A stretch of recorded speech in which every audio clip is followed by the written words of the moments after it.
30-та конференция на страните към рамковата конвенция на ООН за изменение на климата КОП-30, това е ключова международна платформа, на която световната общност обединява усилията си за устойчиво развитие и решаване на климатичните проблеми.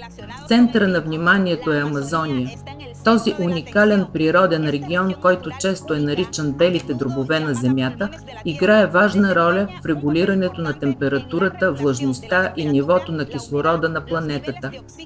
Представителите на движението АЛЛАТРА активно участват в конференцията, внасяйки принос в международния диалог по екологичните въпроси, проблема с замърсяването с микро- и нанопластмаса, както и нарастващия брой и интензивност на природните катастрофи.